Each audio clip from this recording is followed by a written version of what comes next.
What happens when the perfect life is built on a perfect lie? For 7 months, Catherine Vance Thorne believed she had it all. A loving husband, a multi-million-dollar empire at their fingertips, and their first child on the way. She pictured a future filled with laughter in their sprawling Manhattan penthouse. But her husband, the charismatic Marcus Thorne, was painting a different picture, one created during clandestine business trips. When a single damning clue sends a 7 months pregnant Catherine on a desperate drive to a secluded Hamptons resort, the masterpiece of deceit Marcus has been crafting is about to be slashed to ribbons. This isn't just a story of infidelity. It's a saga of high-stakes betrayal, corporate espionage, and a woman who discovers that the greatest power isn't in wealth, but in ruin. Stay with us. The late afternoon sun slanted through the floor-to-ceiling windows of the penthouse, casting long, distorted shadows across the Italian marble floors. From this vantage point, 60 stories above Central Park, New York City, looked like a schematic, a perfect grid of ambition and light. Catherine Vance Thorne rested a hand on the gentle, prominent swell of her abdomen, feeling the faint, fluttering kicks of the life within her. At 7 months pregnant, she felt both profoundly powerful and exquisitely vulnerable. The nursery was complete, a serene masterpiece of cream and gentle grey, with a handcrafted mobile of celestial bodies waiting to spin above a crib that had cost more than most people's cars. Everything in her life was curated for perfection, a testament to the combined might of the Vance and Thorne dynasties. Her family, the Vances, were old money, their wealth rooted in shipping and real estate, a quiet, unshakable force in the city's financial landscape. Marcus's fortune was newer, louder, forged in the volatile crucible of hedge funds. He was the brilliant, daring wunderkind, the man who could scent a market shift like a shark smells blood. Their marriage had been the society event of the year, a merger of legacy and audacity.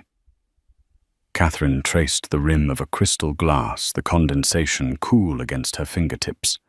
She looked at her husband, who stood with his back to her phone pressed to his ear. Marcus Thorne was a man sculpted by success.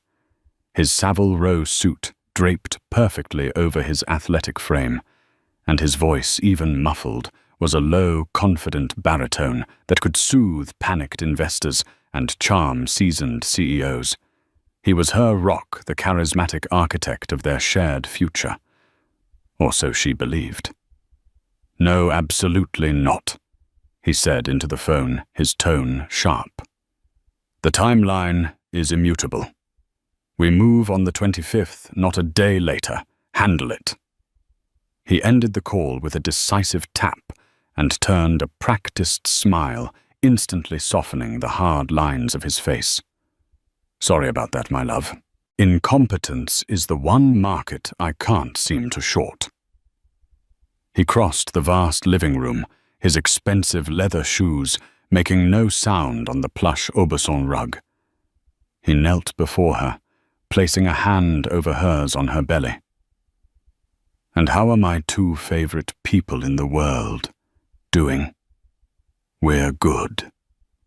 Catherine smiled the familiar warmth of his touch, chasing away a flicker of unease. "He's been active today. I think he's going to be a soccer player. Or a CEO who kicks his competitors into submission."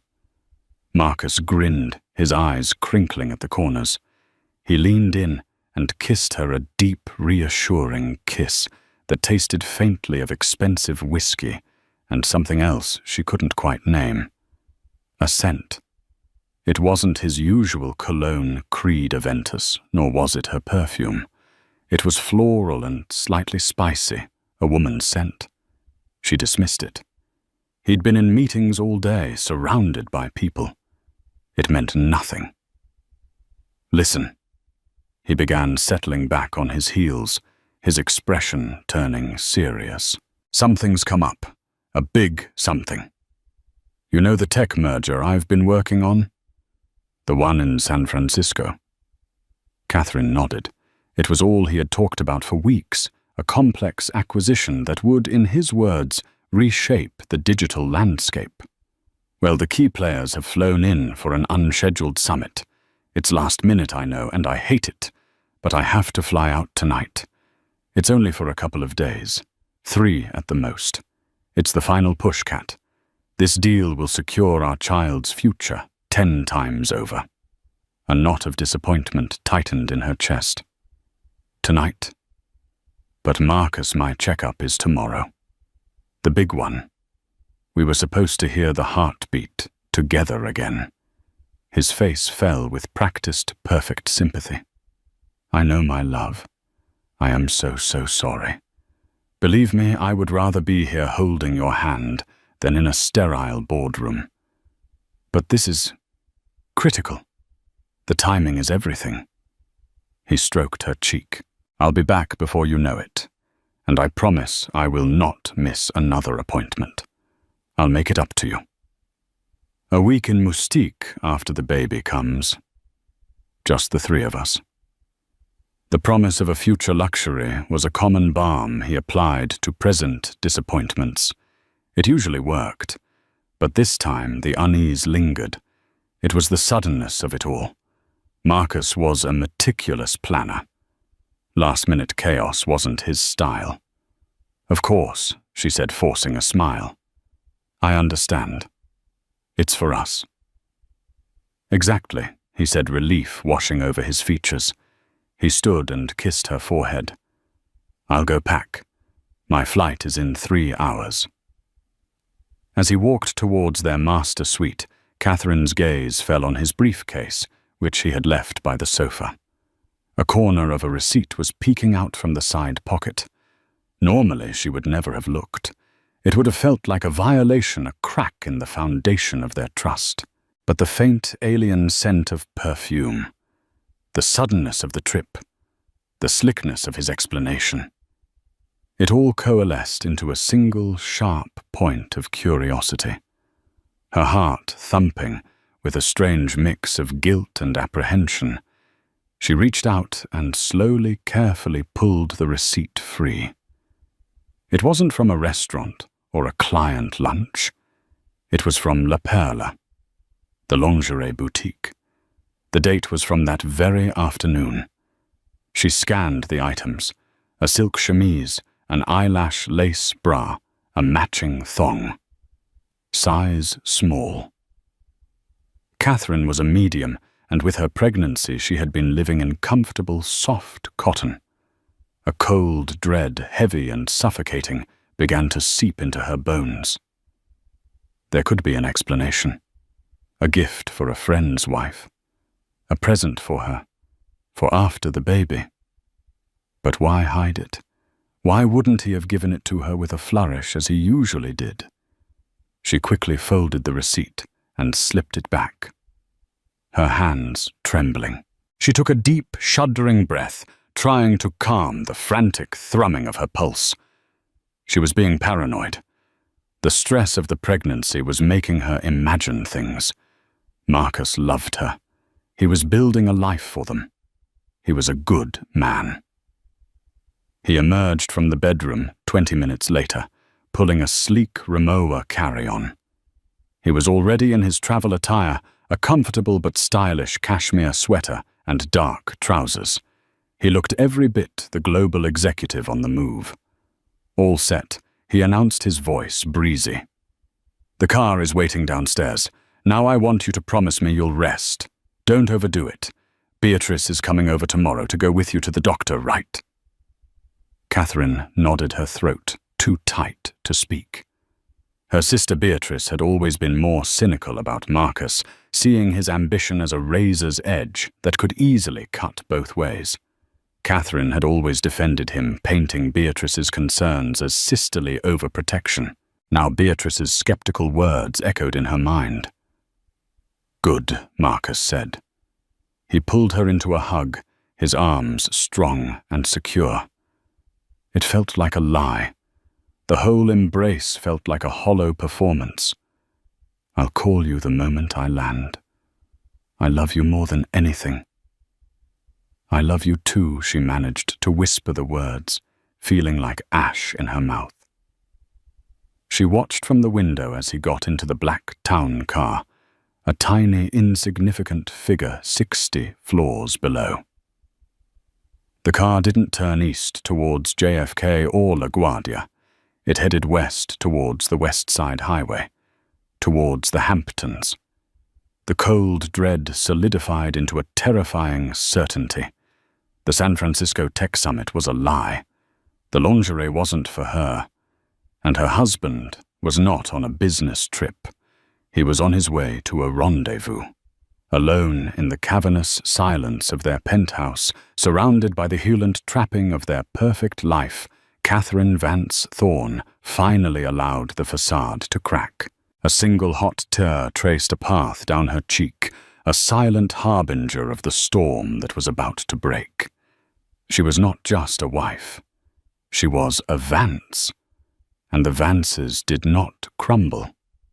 They fought back. The question was, how? The initial shock was already hardening into something else, something cold and sharp. A plan began to form in the ruins of her trust, a plan that would take her from her gilded cage and set her on a collision course with the ugly truth. The silence in the penthouse after Marcus left was no longer peaceful. It was suffocating. Every ticking clock, every hum from the climate control system seemed to mock Catherine's newfound solitude. She walked through the grand rooms, touching the cold surfaces of their shared life, the polished mahogany of the dining table where they'd hosted glittering dinner parties, the soft leather of the armchair where he read the Wall Street Journal every morning. It all felt like a movie set the backdrop for a story she had mistakenly believed was her own. She sank onto the edge of their vast bed, the La Perla receipt burning a hole in her mind. It was a single piece of evidence, perhaps circumstantial. She needed more. Doubt was a poison, but certainty was a weapon. Her mind raced, sifting through the last few weeks, searching for other inconsistencies she had glossed over. The late-night conference calls, where his voice was hushed the weekends he'd spent at the office, but came home looking relaxed, not tired.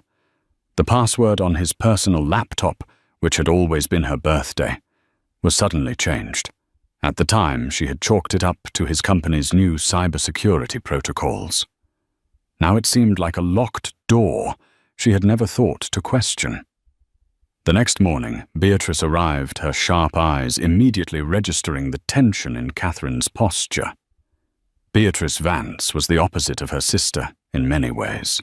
Where Catherine was diplomatic and serene, Beatrice was blunt and fiery, her loyalty fierce and her bullshit detector flawless. "You look like you've seen a ghost," Beatrice said, foregoing a hello as she dropped her purse onto a chair. Did the Prince of Wall Street forget to kiss his pregnant princess goodbye? Catherine's composure, so carefully maintained, overnight crumbled. She handed her sister the receipt. Beatrice's eyes narrowed as she read it, her lips tightening into a thin line. Size small. Beatrice said flatly, "Well, that's not for you, is it? Not unless he's planning for 2 years from now. The man is many things, but a forward planner in lingerie is not one of them." She looked up at Catherine, her expression softening from sarcasm to deep concern. "Oh, Kath." What did he say? Through tears she could no longer suppress. Catherine recounted the story, the sudden trip, the San Francisco excuse, the car heading west. The Hamptons, Beatrice breathed, her mind already working. Of course, it's off-season, quiet, exclusive. The perfect place to hide a dirty little secret in plain sight. Marcus has a corporate account at the Seagate. It's one of those ridiculously private resorts where the staff is trained to be blind, deaf, and dumb. Catherine's blood ran cold. The Seagate. Marcus had taken her there for their first anniversary. It was secluded, nestled in a private cove, a haven of understated luxury. The memory was now tainted, corrupted. "I have to know, B." Catherine said, her voice gaining a steely edge that surprised even herself. "I can't sit here in this museum of our marriage and wait for him to come home smelling of lies and another woman's perfume. I have to see it for myself." Beatrice studied her sister. The tear-stained face was still there, but beneath it, a new resolve was hardening. This was the Vance bloodline, kicking in the same indomitable will that had allowed their great-grandfather to build a shipping empire from nothing. "Are you sure?" Kath Beatrice asked gently. "You're 7 months pregnant. The stress, the shock." "What's more stressful?" Catherine countered, standing up, her hands protectively cradling her belly. "The agonizing uncertainty, or the cold, hard truth. This isn't just about my feelings anymore. This is about my child. I will not bring my son or daughter into a life built on a foundation of deceit. I need to know what I'm fighting." Beatrice nodded slowly, a grim smile touching her lips. "All right, then let's go to war. But we do it smart. No dramatic phone calls, no hysterics. We gather irrefutable proof. We need more than a receipt for some slutty underwear." The first step was logistics. A trip to the doctor's office was repurposed. While Beatrice waited in the car, Catherine had her appointment. The strong, steady rhythm of her baby's heartbeat was a reassurance, a tiny drumbeat of courage. She asked her obstetrician, Dr. Miller, if light travel was permissible. "Everything looks perfect," Catherine Dr. Miller said warmly. "A short car ride, say a couple of hours, is perfectly fine. Just stay hydrated and don't overexert yourself." It was the clearance she needed. The next step was intel. While Catherine was at the doctor's, Beatrice was on the phone calling in a favor from a friend who worked in high-end concierge services. It was a long shot, but the world of the ultra-wealthy was surprisingly small. When Catherine returned to the car, Beatrice was tapping furiously on her phone. "Okay. I think I have something," she said, her voice low and excited. "My friend Jessica owes me one." She pulled some strings. "She can't access the Seagate's official guest list, but she has a source in their spa. Jessica's source confirms a booking was made for this afternoon. A 90-minute couple's deep tissue massage, booked under the name Mr. Thorne.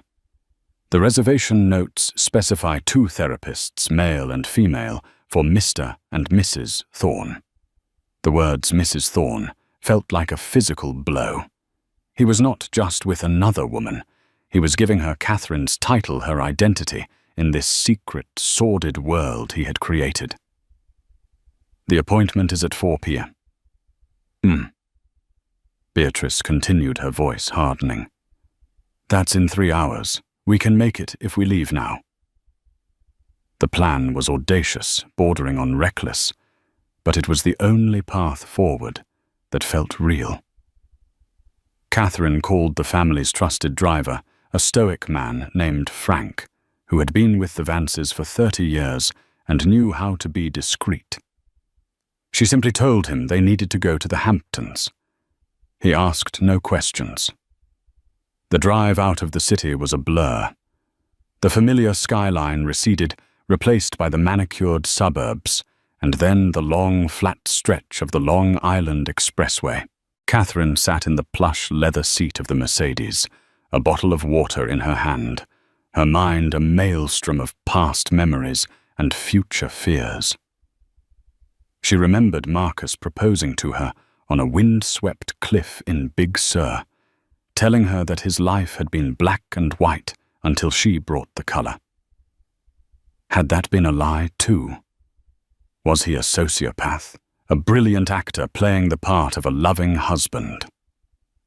Beatrice, ever the pragmatist, was strategizing. Okay, when we get there, we can't just storm in. We need to be smart. You are Catherine Vance Thorne. You have every right to be there. We'll go to the front desk. You'll say you're surprising your husband. You'll be charming, poised. They know the Vance name. They won't question you. Ask for a key to his suite. The Oceanfront Villa 7. That's where he is.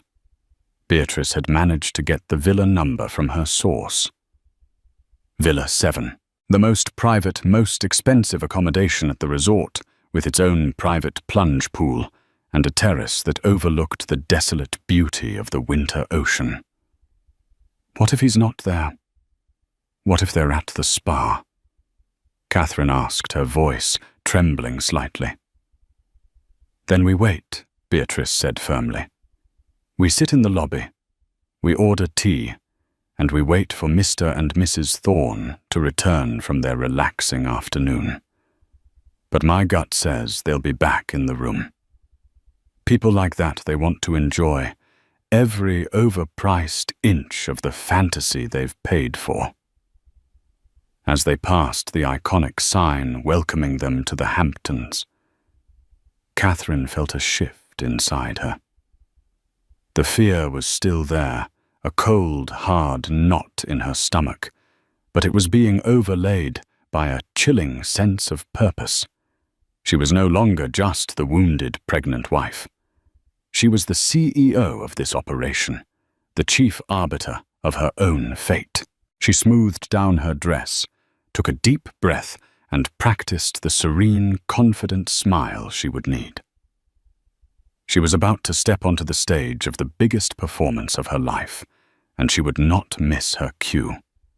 The unraveling thread had led her here to the edge of the Atlantic, and she was ready to pull it until the entire tapestry of lies came undone. The Seagate Resort and Spa was designed to look like it had been carved from the very dunes it occupied. Weathered grey cedar, vast expanses of glass and minimalist landscaping created an atmosphere of monastic, wildly expensive tranquility. Even in the stark light of a winter afternoon, it was beautiful. The beauty felt like an insult. Frank pulled the Mercedes S-Class smoothly under the portico. A valet, young and crisp in his uniform, rushed to open the door. Beatrice gave Catherine's hand a final firm squeeze. Showtime. Remember who you are. You own this place and everyone in it. Catherine stepped out of the car, pulling her cashmere wrap tighter around her shoulders. She was the very picture of refined elegance, her pregnancy only adding to her aura of serene maternal grace. No one would guess the tempest raging within her. The lobby was a cathedral of quiet luxury. A massive stone fireplace crackled at one end, and the air smelled of sea salt and burning birchwood. A single receptionist, a woman with impossibly perfect posture, stood behind a monolithic desk of reclaimed wood. Catherine glided towards the desk, Beatrice, a half-step behind her, a silent guard. "Good afternoon," Catherine said, her voice smooth as cream. "I'm here to surprise my husband, Marcus Thorne. I believe he's in one of your oceanfront villas." The receptionist, whose name tag read Anja, offered a polite professional smile. "Of course, Mrs. Thorne. It's a pleasure to have you with us. May I see some identification?" Catherine produced her driver's license. Anja's eyes flickered from the ID to Catherine's face, then to the name Thorne. The recognition was instant. Marcus Thorne was a name that commanded respect and discretion. "Everything appears to be in order," Anya said, her smile warming slightly. Mr. Thorne is checked into Villa 7. I must say it's a wonderful surprise. He mentioned he was here for some intense solitary work. The lie repeated by a stranger was like a fresh stab wound. Solitary work. Catherine's smile didn't waver. He works far too hard. I decided he needed a distraction. Could I trouble you for a key to the villa? I'd like to be waiting for him when he returns.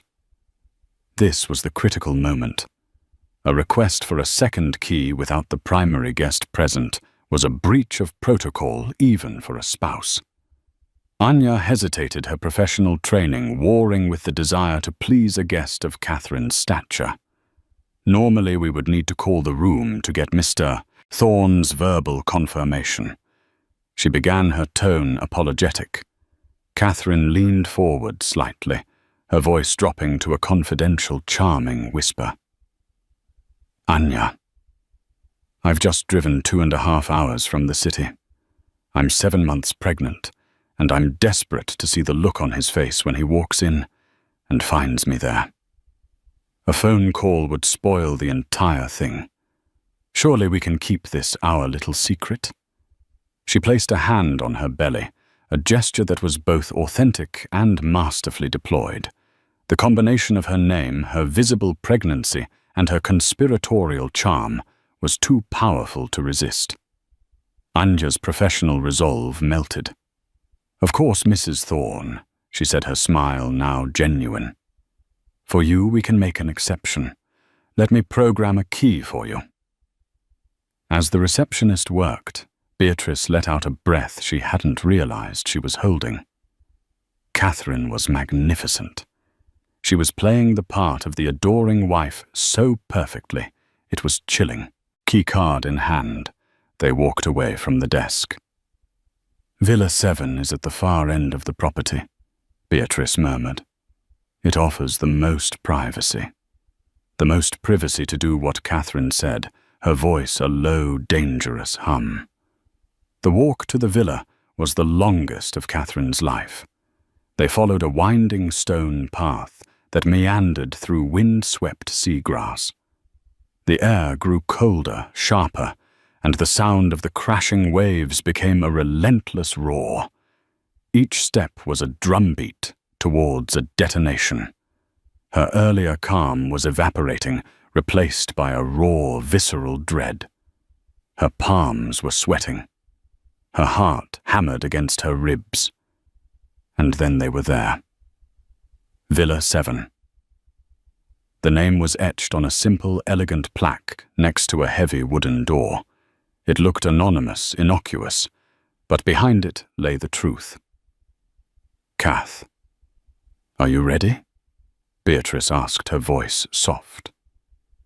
Catherine looked at the door, then out at the grey, churning ocean. She thought of her unborn child, floating peacefully in its own silent world, oblivious to the tsunami about to hit theirs. That image gave her the final surge of strength she needed. I am, she said. She turned to her sister. Wait here. I have to do this alone. Beatrice hesitated, her protective instincts flaring. But she saw the look in Catherine's eyes. It was not a request, but a command. She nodded and stepped back. Catherine took a deep breath, held the keycard to the electronic lock, and waited for the small green light. It flashed. With a soft click, the lock disengaged. She pushed the door open. The villa's entryway led into a spacious living area, impeccably decorated in shades of sand and stone. A bottle of Bollinger champagne sat in a silver bucket on a low table, 2 flutes next to it. One was empty, the other half full, a faint lipstick smear on its rim. A man's jacket, Marcus's, was thrown carelessly over a chair, and from the bedroom just beyond, a partially open door, she could hear voices. A man's low laugh, Marcus's laugh, and a woman's higher, lighter laugh in response. The sound paralyzed her for a second. It was real. This was happening. Moving as if in a dream, she crept across the silent room. Her hand was steady as she pushed the bedroom door fully open. The scene before her was one of lazy post-coital intimacy. The king-sized bed was a tangle of white sheets. Marcus was propped up against the pillows, wearing nothing but a pair of boxer briefs, a tablet resting on his lap. And sitting next to him, her back to the door, was a woman. She was wearing a short, black silk robe, the one from the La Perla bag, Catherine realized with a sickening lurch. Her dark hair was tousled, and she was tracing a pattern on Marcus's chest with her finger. "You're sure no one will find out?" the woman's voice said. It was a voice Catherine vaguely recognized. "Your wife, she's not the suspicious type." Catherine Marcus scoffed, his tone dripping with a casual cruelty that shattered Catherine's heart into a million pieces. "She trusts me completely. She thinks I'm in San Francisco saving the world. She's a good woman, but a little naive. It's one of her charms." He was about to say more, but he glanced up, perhaps sensing a change in the light or a sudden chill in the air. His eyes met Catherine's. Time seemed to stop. The color drained from Marcus's face, replaced by a ghastly, mottled white. His mouth opened, but no sound came out. The tablet slid from his lap and hit the floor with a dull thud. He looked like a man who had just seen his own executioner walk through the door. The woman, sensing his sudden terror, turned around. Her face was a mask of confusion, which then morphed into shocked recognition. Catherine's blood turned to ice. She knew this woman. It was Sloane Davenport, a fiercely ambitious rising star at a rival investment firm, Sterling Nash. She was known for her beauty, her brilliance, and her utter ruthlessness. This wasn't some random, meaningless affair. This was a liaison with a direct professional competitor. Sloane Davenport stared at Catherine, her mouth slightly agape. For a moment, the three of them were frozen in a tableau of shock, betrayal, and discovery. It was Catherine who broke the silence. Her voice was not the shriek of a hysterical wife. It was low, calm, and utterly devastating. It was the voice of ice and steel. "Don't get up on my account," she said, her eyes locked on her husband's. "It seems you're in the middle of some very intense solitary work." She used his own lie as the first twist of the knife. Marcus flinched, as if she had physically struck him. The game was over. The perfect life was a ruin. And Catherine was standing in the rubble, the undisputed, terrifying victor of this first brutal battle. The silence that followed Catherine's words was thick and suffocating. Sloane Davenport, recovering her composure with the speed of a seasoned predator, quickly clutched the silk robe tighter around herself, a flicker of defiance in her eyes. But Marcus remained frozen, his face a canvas of pure, unadulterated panic. The cocksure master of the universe was gone, replaced by a cornered animal. "Catherine," he finally stammered, his voice a hoarse whisper. What are you doing here? You should be in New York. The baby is fine." Catherine cut him off, her tone glacial. "He has a strong heart, unlike his father." She let her gaze drift disdainfully over Sloane, then back to Marcus. "I see the San Francisco Tech Summit was relocated, and that the dress code is more casual than I imagined. Is she part of the acquisition, Marcus, or just a disposable asset?" Each word was a precisely aimed dart. Sloane's face hardened. She stood up, a calculated move to assert some form of control. "I think I should go." "No," Catherine said, her voice dropping even lower, yet carrying an authority that rooted Sloane to the spot. "You stay. You were part of this business meeting." You should see it through to its conclusion." Catherine took a deliberate step into the room, her presence dominating the space. She looked around the suite at the champagne, the tangled sheets, the view of the desolate ocean. "It's a beautiful room. I remember it. We celebrated our first anniversary here. Did you tell her that, or does the personal history of the places you defile not matter?" Marcus finally found his legs, scrambling out of the bed and grabbing for his trousers. "Cat, please. Let's not do this here. Let's go somewhere and talk." "This isn't what it looks like." Catherine let out a short, sharp laugh, devoid of any humor. "It isn't what it looks like, Marcus. Do you think I'm an idiot? Do you have any idea how insulting that sentence is? I am standing in a hotel room that you booked under your name, looking at you and your associate from a rival firm, half naked in a bed that you paid for. It is exactly what it looks like. The only question is for how long." Sloane, seeing an opportunity to sow chaos, spoke up. "For about 6 months," she said coolly, looking directly at Catherine. "If you're going to have the details, you might as well have them all." It was a cruel, calculated blow, designed to shatter Catherine's composure. But Catherine didn't even flinch. She didn't grant Sloane a single glance. Her focus remained entirely on her husband, the true architect of this betrayal. 6 months, Catherine repeated softly, nodding to herself. "So this started just after we found out I was pregnant. That's a special kind of cruelty, Marcus. You deserve an award for it." She turned her movement fluid and graceful and walked back towards the door. She did not slam it. She did not run. She simply left, leaving a vacuum of shock and recrimination in her wake. Her retreat was more powerful than any screaming match could ever have been. Beatrice was waiting by the door, her face pale with anxiety. The moment she saw Catherine's expression, a mask of cold, terrifying calm, she knew. "Let's go," Catherine said, her voice flat.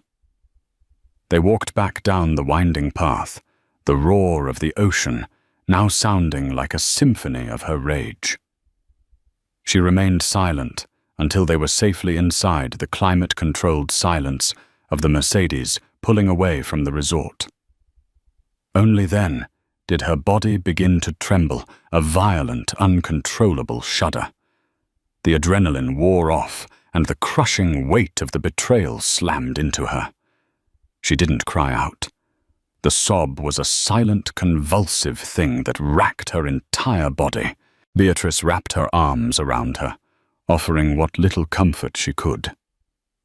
"He's dead to us," Beatrice whispered fiercely. "He's nothing. We'll call Dad. We'll get the lawyers. We will burn him to the ground." Catherine's trembling slowly subsided, replaced by an icy resolve. "Not yet," she said, her voice raspy. "First, I need to understand everything. This wasn't just a cheap affair, Bea. The woman was Sloane Davenport." Beatrice's eyes widened. "From Sterling Nash? Are you serious? Marcus is in the middle of that hostile takeover bid against them. What the hell is he thinking, sleeping with the enemy?" "I don't know," Catherine said. "But I'm going to find out." They drove back to the city in near silence. When she arrived at the empty penthouse, it felt alien, contaminated. She instructed Frank to take her to her father's residence on the Upper East Side. She couldn't bear to be in the home she had shared with Marcus. Just as she was walking into the grand old-world lobby of her father's building, her phone buzzed. It was Marcus. She ignored it. He called again, and again.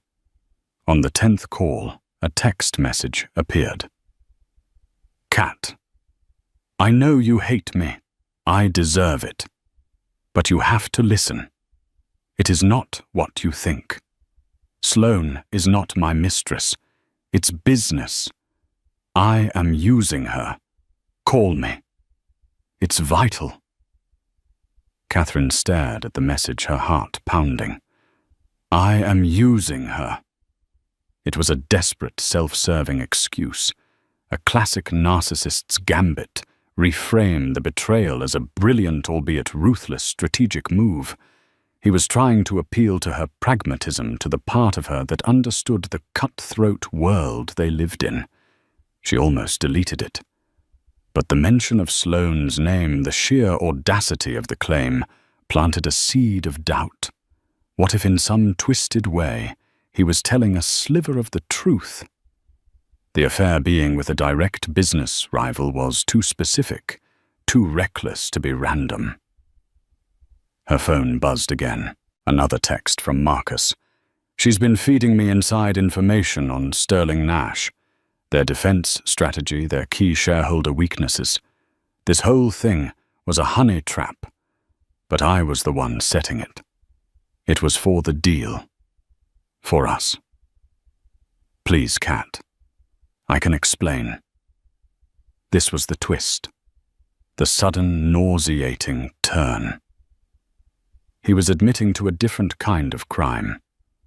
Not just adultery, but a deeply unethical, potentially illegal act of corporate espionage. He wasn't asking for forgiveness for the affair. He was trying to rebrand it as a sacrifice for their financial gain. He was trying to make her an accomplice. The revelation hit her with the force of a physical blow, leaving her breathless. Her husband was not just a cheat. He was a fool playing a dangerous game, or a monster trying to justify his actions with greed. The line between personal betrayal and professional conspiracy had just been irrevocably blurred.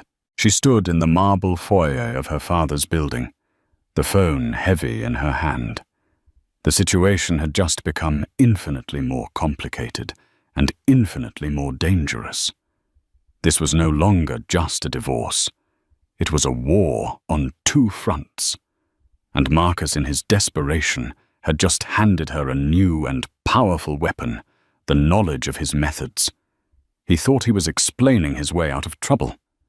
He had no idea he was giving her the ammunition she would need to ensure his complete and utter destruction. Alistair Vance's apartment was the antithesis of the sleek, modern penthouse Catherine shared with Marcus. It was a fortress of old money, filled with dark wood, ancestral portraits, and the comforting scent of leather and aged paper. It was a space that radiated permanence and power.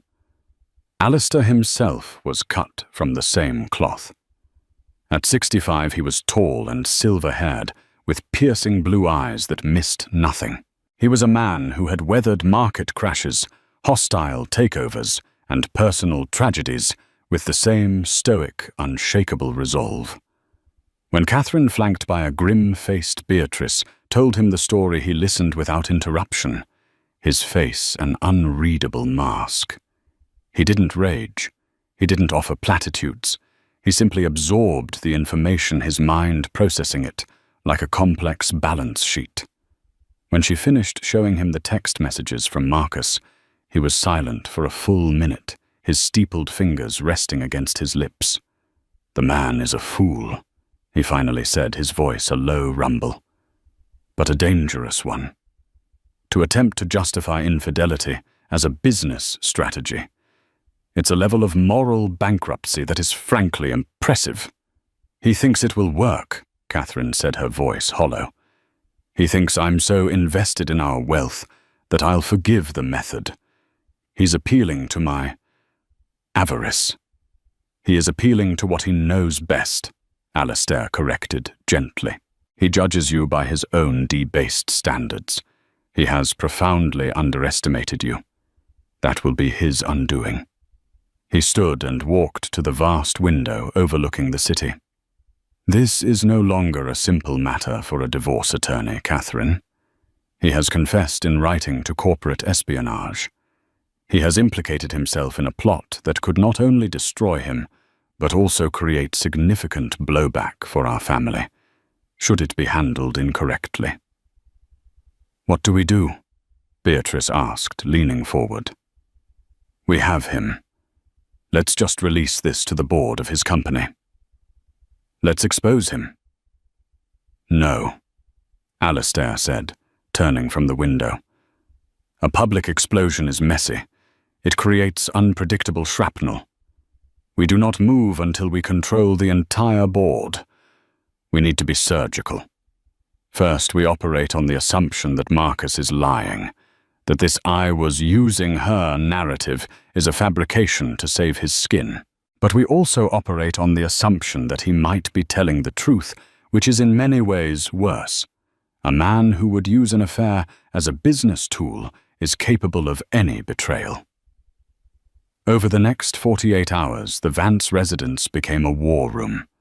Alistair pulled in his top legal counsel and a private investigator, a former Mossad agent named Kobe, who specialized in discreet, high-stakes corporate intelligence.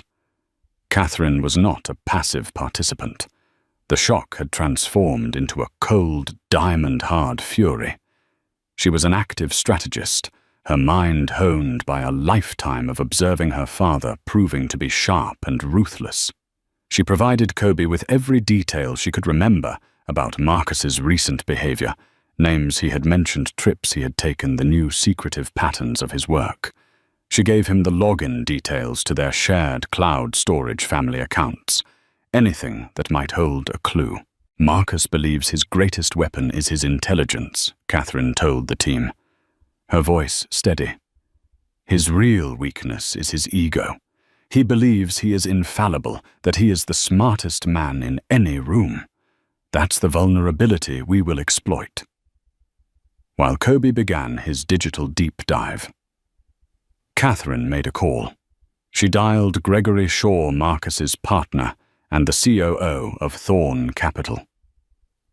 Gregory was the cautious, steady hand to Marcus's daring, often reckless genius. He was a numbers man, a risk analyst who had on more than one occasion privately expressed his concerns to Catherine about Marcus's aggressive strategies. Gregory. It's Catherine Thorn, she said, her voice calm and professional when he answered. I need to speak with you urgently, in person and off the record. It concerns a significant undisclosed liability to the firm. The gravity in her tone was unmistakable. They agreed to meet the next morning at a quiet cafe far from the financial district. Meanwhile, Kobe hit pay dirt. Buried deep in a nested folder in a shared family cloud account, a folder labeled Vacation Plans that Catherine had forgotten existed, he found Marcus's digital treasure trove. It was a series of encrypted files. But Marcus, in his arrogance, had used a password related to a personal milestone Kobe's team easily cross-referenced the stock ticker of the first company he had bankrupted. Inside were Marcus's notes on the Sterling Nash takeover. And it confirmed his text messages. He was using Sloan.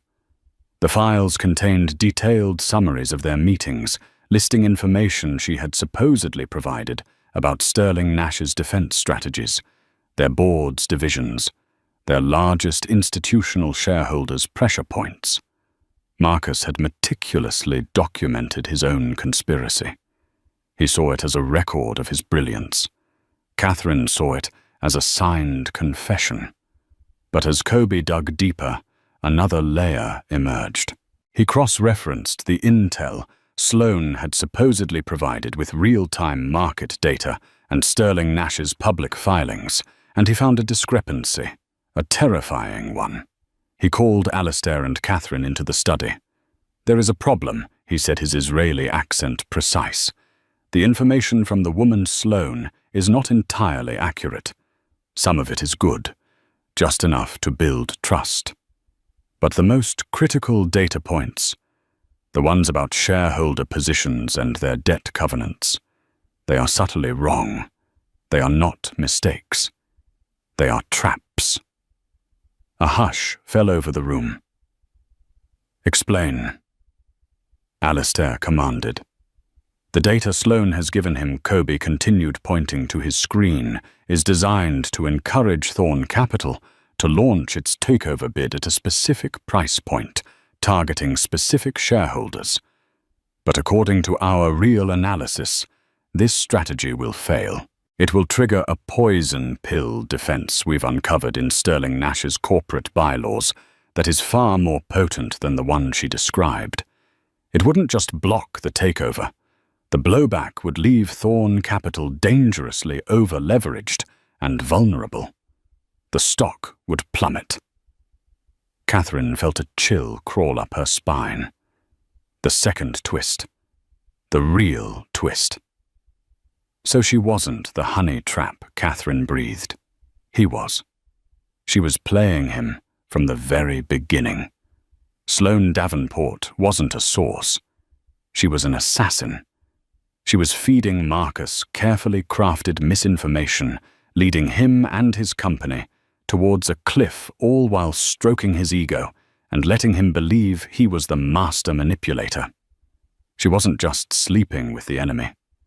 She was gutting him from the inside out, using his own arrogance as her weapon. Alistair Vance allowed a slow, grim smile to spread across his face. "My God," he whispered. "It's brilliant. Utterly ruthless, but brilliant." He looked at his daughter, and his eyes were filled with a new kind of respect. "He handed you the gun to shoot him, and you've just discovered it's a cannon." Catherine now held all the cards. She had proof of Marcus's infidelity. She had his written confession of unethical corporate espionage. And now she had proof that his grand strategy was a catastrophic failure in the making a trap set by the very woman he thought he was controlling.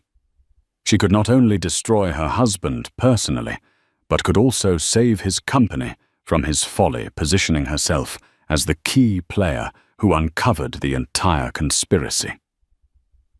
The next morning, when she walked into the cafe to meet Gregory Shaw, she was no longer just Catherine Thorn, the wronged wife. She was Catherine Vance, the inheritor of her father's strategic mind and ruthless execution. She was calm, prepared, and ready to make her first move in a game Marcus didn't even know she was playing. The power play had begun. The cafe was a discreet, anonymous place in Tribeca, the kind of establishment where powerful people went to have conversations they didn't want overheard.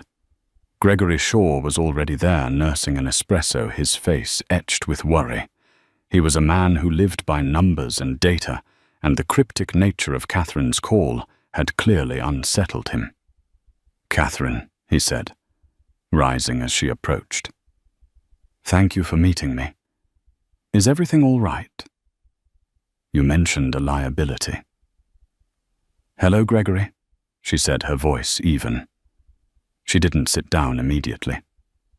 "The liability isn't a what, it's a who. It's Marcus."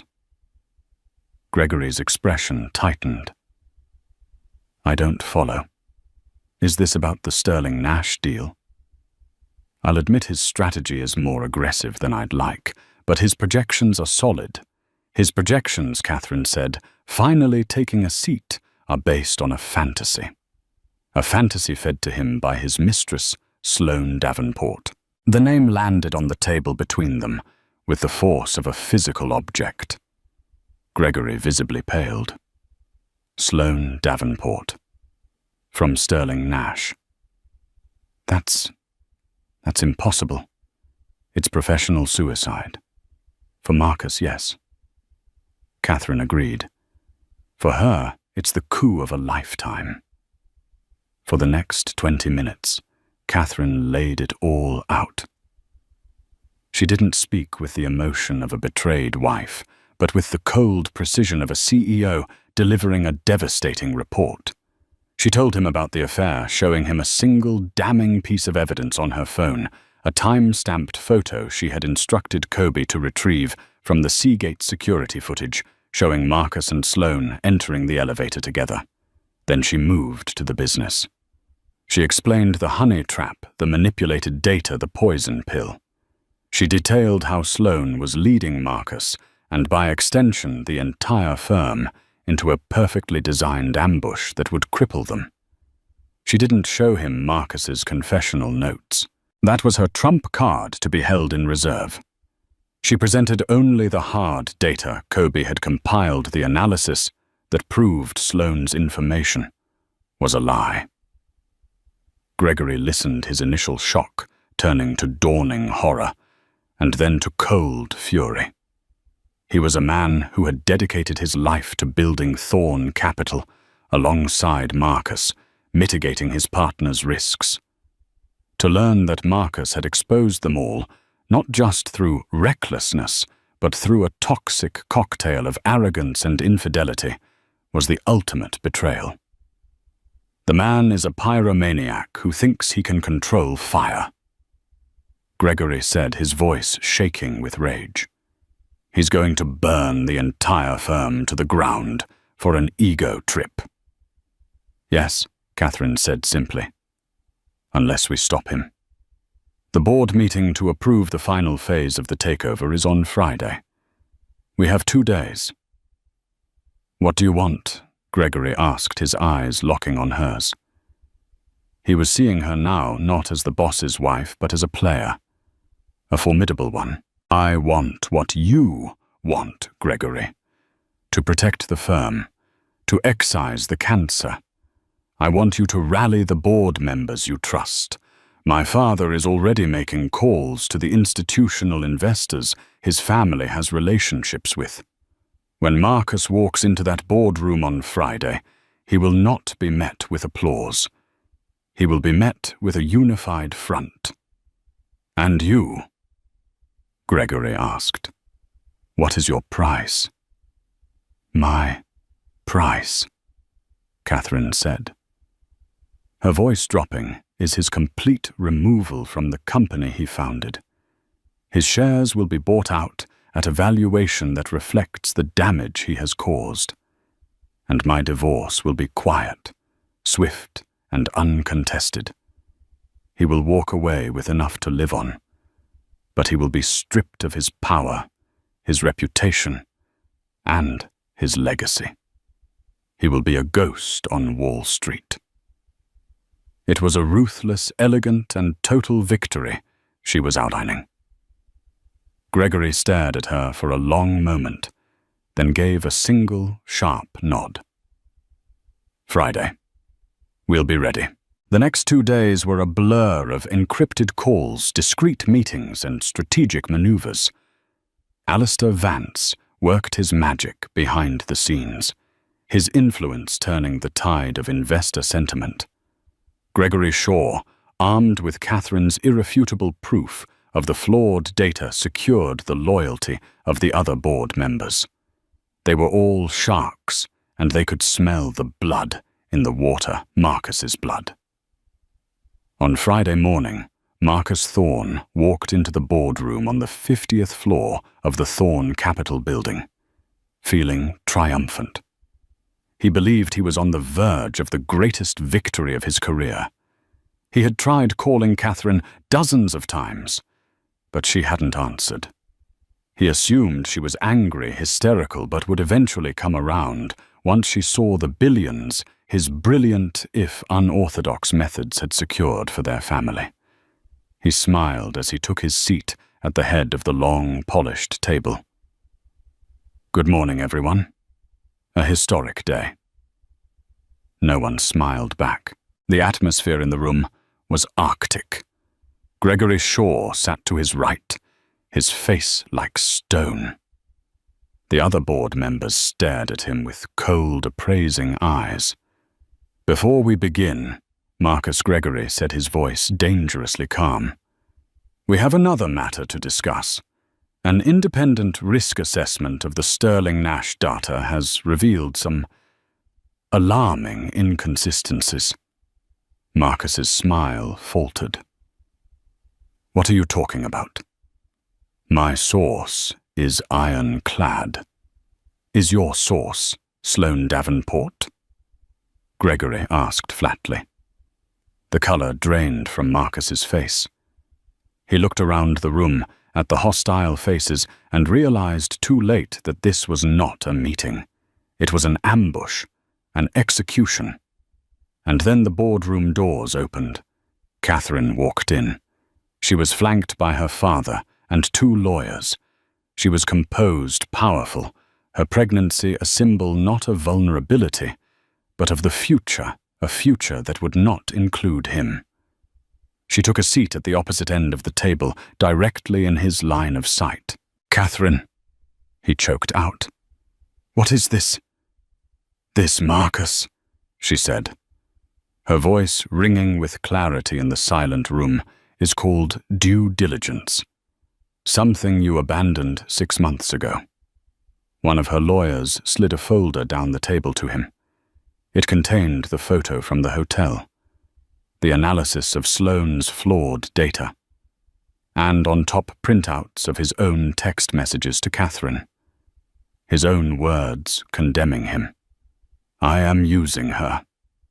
He stared at the documents, his empire crumbling before his eyes. He had been outmaneuvered, out-thought, and utterly destroyed. "The board has held an emergency session," Gregory announced into the void. "We have voted unanimously. We are tabling the Sterling Nash bid indefinitely pending an internal investigation into your conduct, and we are asking for your immediate resignation as CEO and chairman." Marcus looked from the board members to Alistair Vance, whose expression was one of cool satisfaction. Then his gaze fell on his wife. Her face held no pity, no lingering affection. It held only the serene calm of a victor. He was finished. He knew it. Sloane Davenport's scheme had been exposed, but not by him. His affair had been uncovered. His professional judgment was shattered. He had lost everything, all because he had made the fatal mistake of underestimating the woman who carried his child. Catherine stood up, her part in the proceedings complete. She didn't need to say another word. As she walked out of the boardroom, she didn't look back. She was walking towards her new life, one she would forge herself from the ashes of her husband's ruin. She was no longer just a Vance by name. She had become the embodiment of its power. Her child would be born into a legacy not of lies, but of strength secured by a mother who had faced the ultimate betrayal and emerged the queen of the board. In the end, it wasn't the affair that brought down Marcus Thorne's empire. It was his hubris. He believed he could compartmentalize his life, keeping his betrayals neatly separated from his business. But lies are never contained. They bleed. They infect everything they touch.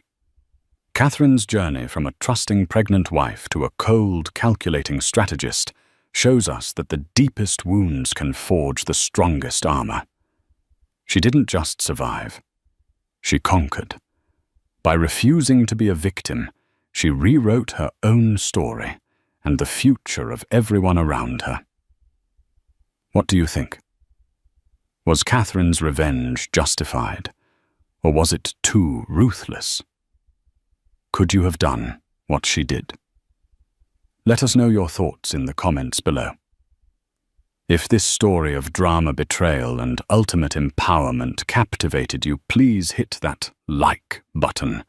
Share it with someone who loves a good tale of poetic justice, and make sure you subscribe to our channel for more real-life dramas that are stranger and more compelling than fiction.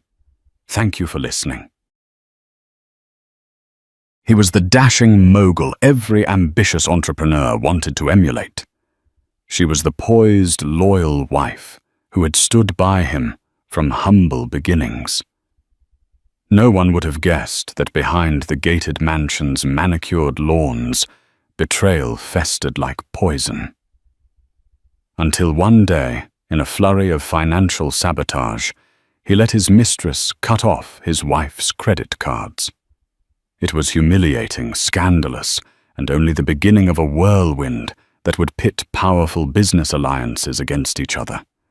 In a boardroom confrontation that stunned everyone, the CEO himself stepped in, but not in the way anyone expected. Buckle up. This is the story of love, greed, and revenge. Jordan Alberts was not born into luxury.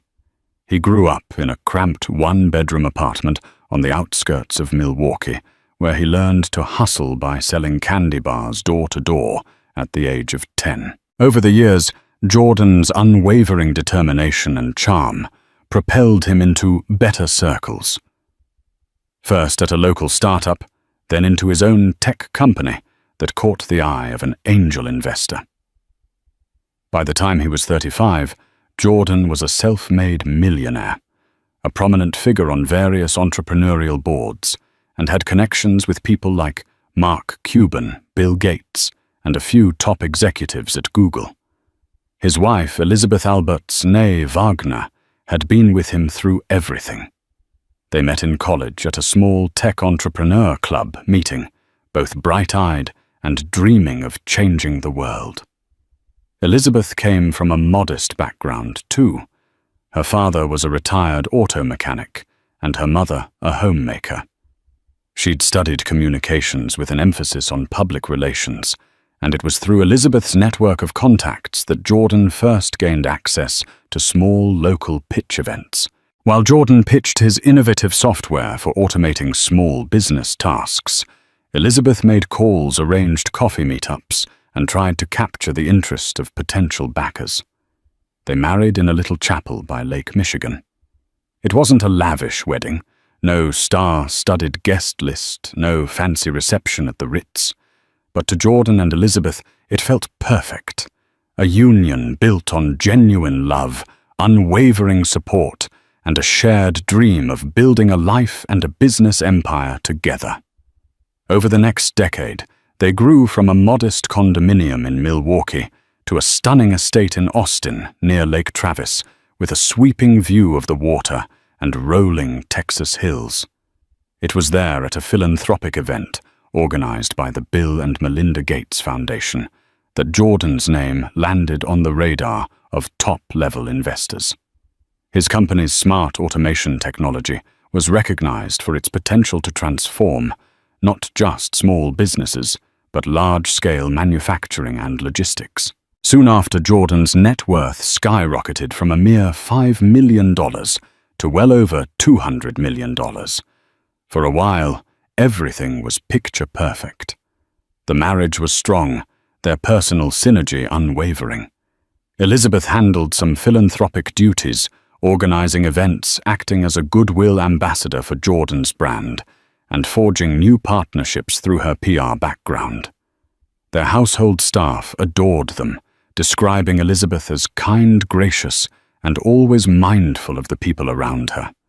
But money can be a seductive force, and success can open doors to darker temptations. Jordan began attending more exclusive networking events in Beverly Hills, New York, and beyond. Elizabeth was often at his side, but there were times she couldn't attend. Perhaps she was busy finalizing the details for a charity gala, or maybe she was simply burnt out from the unrelenting schedule. It was during these times, rare at first, then increasingly common, that Jordan got close to someone else. Her name was Ava Monroe. She was a rising star in the world of technology law, representing high-profile clients like Tesla, Amazon, and a few top-tier cryptocurrency exchanges. She had a reputation for being ruthless in negotiations, seductive in social gatherings, and unbelievably charming behind closed doors. The rumor mill started buzzing the moment Ava was seen at Jordan's table during a private dinner after a tech summit in Las Vegas. Elizabeth wasn't there. She had chosen to stay in Austin, meeting with a team of female entrepreneurs Jordan was mentoring. A few people whispered about Jordan's visible fascination with Ava, the way he leaned in whenever she spoke, how they clinked champagne flutes with an intimacy that suggested more than just business talk. No one knew for certain how fast or how deep it went, but soon the signs became undeniable. Lavish gifts appeared on Ava's social media, including a diamond bracelet, suspiciously similar to the ones Jordan's company had once gifted important clients. Photos emerged of Jordan and Ava at high-end restaurants in Manhattan, always carefully angled to obscure Jordan's face, though keen observers could still identify him by the sliver of a recognizable watch or the faint reflection in a mirrored wall. By the time the rumors reached Elizabeth, they were no longer rumors, but near-confirmed facts. She felt her chest tighten, her world spinning out of control. This couldn't be real. Jordan had always been a loyal partner. But the evidence was too compelling to deny. She confronted him in the privacy of their Lakeview mansion. At first, Jordan denied everything. Yet denial quickly turned into a half-hearted admission once Elizabeth presented him with photographic evidence. Like a skilled negotiator used to controlling deals, Jordan tried to manipulate the situation, insisting that Ava was just a business associate, someone he occasionally had dinner with. But Elizabeth saw right through it. She had always been adept at reading him. A chill settled over their once loving home. Elizabeth, determined to preserve her dignity, demanded they enter marriage counseling, or at the very least step away from high-profile events until they resolved their issues in private. Jordan nodded, providing non-committal answers. He had never liked therapy, never seen the point in discussing feelings with a stranger. He agreed to her wishes on the surface, yet beneath the facade, he continued his involvement with Ava, allowing the illicit relationship to take root. This was the calm before the storm. For soon Elizabeth's sense of betrayal would pale in comparison to the massive financial and emotional blow about to come her way. Weeks passed. Elizabeth tried to focus on her philanthropic work and personal projects, attempting to distract herself from the growing chasm between her and Jordan. When a local charity she sponsored invited her to discuss future donations, Elizabeth discovered something shocking. Her personal credit card was declined. Embarrassment washed over her in front of the unsuspecting staff. She tried another card. Sure, it must have been a glitch, but that too was declined. The staff politely suggested she call her bank, and Elizabeth excused herself with a polite smile, her hands trembling as she left the office. Elizabeth called the bank suspecting fraud or an administrative error. But the bank's representative informed her that both cards had been cancelled the previous week. Under their joint account, they were tied to Jordan's finances, and evidently Jordan had authorized the cancellation. It felt like a punch to the gut. Why on earth would Jordan cancel her cards without her knowledge or consent? They had never had major financial disputes. Elizabeth always had access to family funds, albeit responsibly. She dialed Jordan, but the call went straight to voicemail. She sent him several frantic texts. No response.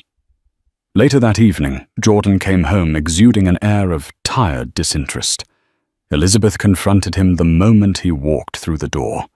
Under the chandelier's glow, which reflected in her tear-filled eyes, Jordan brushed aside her questions with a dismissive wave. "I needed to consolidate our finances," he said, removing his blazer. "You can use the joint checking account for a while." "No big deal, no big deal." Elizabeth's frustration swelled. "You cancelled my credit cards without even telling me what's going on. Are you punishing me for something?" Jordan's eyes flicked away nervously, and that was when Elizabeth realized he was lying again. The next words that came from his mouth were not only shocking, but also laced with a cruelty she never imagined he was capable of. "Ava suggested we revisit some of my expenses. She found that you were spending frivolously. It made sense to limit credit usage." Elizabeth's heart dropped to her stomach. Ava. That woman was now meddling in their finances. As if the affair wasn't enough, Jordan had allowed this mistress to encroach into an arena that Elizabeth believed was sacred, her own household stability. "What is Ava doing reviewing my spending? Since when does your fling get to decide what is or isn't frivolous. Elizabeth spat tears, threatening to spill. Jordan made an attempt at a calming gesture, but his words only fanned the flames. She's helping me restructure. Her firm has great insights into corporate finances. This is about the business, Elizabeth. It's not personal. Not personal. Elizabeth recalled how intimately personal their marriage had always been. They built every aspect of their lives together, from small decisions about wallpaper colors to big entrepreneurial leaps that demanded everything from both of them. Now Jordan was shutting her out, consulting Ava instead. In a quavering voice, Elizabeth demanded, "Reinstate my cards. I am your wife. I have a right to our finances, and you know I've never been irresponsible with money." Jordan's face hardened with a new arrogance. "Not until we finalize our restructure," he said, referring to some nebulous plan Elizabeth knew little about. "I'll handle everything in the meantime." That moment, that cold exchange, was a harbinger of the bigger heartbreak to come. If Jordan was letting Ava control such details, what other aspects of their marriage was he willing to let her sabotage? As the days turned into weeks, Elizabeth discovered one more blow after another. The monthly allowance she used to cover household expenses had been slashed without explanation. The staff, including her personal assistant, was laid off. Bills began piling up, addressed to her name, but with no means to pay them aside from groveling at Jordan's feet. Friends and family started to notice. Elizabeth tried to hide her shame. She confided in her sister Caroline, who was enraged at Jordan. "This is financial abuse," Caroline insisted. "You should speak to a lawyer." Elizabeth shuddered at the thought. She still believed they could salvage their relationship, that Jordan would snap out of whatever daze Ava had put him in. Yet a small part of her whispered that maybe Caroline was right. Then came a fateful meeting at a hotel conference suite in Los Angeles, one that Jordan had insisted Elizabeth attend. It was a gathering of major tech moguls, including Jeff Bezos and Elon Musk, who were rumored to be there to discuss new tech innovations in global logistics. When Elizabeth arrived, she quickly realized something was off. She saw Jordan in the lounge area, standing far too close to Ava, exchanging hushed conversations. Seeing Elizabeth from a distance, Jordan slipped away discreetly, leaving Ava behind. Elizabeth approached her husband with a forced smile. "I'm here," she said, desperate to maintain composure. "What's the plan?" Jordan gave a curt nod. "There's a closed-door session for the key players only. You'll have to wait outside." In the past, Elizabeth had always been included in these key player sessions as Jordan's partner and PR advisor. The subtle exclusion burned her pride. She swallowed her anger. "Sure, I can wait." After hours of waiting, she found Jordan and Ava laughing together near the bar. As she approached, Jordan's phone buzzed, and he stepped away. That was when Ava turned a chilling smirk on her face. "You know Jordan's a visionary," Ava said, swirling the wine in her glass. "He needs someone who can keep up with him on all levels: business, ambition, excitement." Elizabeth felt her face flush with anger. "I've been by his side for years. We built this together." Ava gave a theatrical shrug. "Maybe in the past. But times change. People evolve. I guess you were too comfortable." Elizabeth clenched her fists, biting back a retort. She was determined not to make a scene in front of such influential people. But oh, how she wanted to lash out, to expose Ava for the home wrecker she was. Ava flicked her hair behind her shoulder, noticing Elizabeth's agitation. "Things will be better if you accept it," she cooed, as if offering advice to a friend. Jordan's moved on in more ways than one. The finances are just the beginning. Elizabeth's body went cold. She realized in that moment how truly precarious her situation was. Ava was not simply a fling. She was positioning herself as a partner in Jordan's professional and personal life. The credit cards were just one step in what looked like a systematic campaign to push Elizabeth out of everything she and Jordan had built. Still, Elizabeth refused to crumble. She left the event quietly, but her mind churned with rage and heartbreak. It was time for her to take action. She needed to protect herself, her assets, and her dignity. Little did she know that as she plotted her next move, Jordan and Ava were preparing a financial ambush that would push her to the brink. Only fate and an unexpected intervention by a certain CEO would alter the course of their twisted game. In the days after the Los Angeles conference, Elizabeth attempted to consult with attorneys. She picked up a referral from a friend who once worked with a high-profile divorce lawyer in New York. The initial phone calls were sobering, with Jordan's empire being primarily under his name and her credit cards cancelled. She had limited liquidity to hire top-tier representation. Even so, Elizabeth pressed forward. She managed to scrape together some funds from a personal savings account. Jordan had no access to money she had set aside from her early PR consulting days. It wasn't a large sum, but enough to secure a preliminary consultation. During that consultation, her lawyer, Michelle Liu, a bright and empathetic but hard-hitting attorney based in Houston, laid out the hard truth. Financial abuse and infidelity are serious grounds for divorce, Michelle said, scanning through Elizabeth's financial statements. But if Jordan's funneling money and assets into new accounts under his own name, or shifting resources to places you can't see, we need proof, and we need it fast. Elizabeth swallowed. She recounted Ava's involvement, how she was effectively orchestrating the restructuring. Michelle's pen scribbled quickly over a notepad. You have a right to half of the marital assets, Elizabeth, but it looks like your husband is 2 steps ahead. We must move quickly. The plan was to gather evidence of Jordan's wrongdoing and file a court order to freeze marital assets, ensuring Elizabeth had a fair shot. But as they began drafting documents and rummaging through what records, Elizabeth had an avalanche of shocking details surfaced. Jordan wasn't merely cancelling credit cards.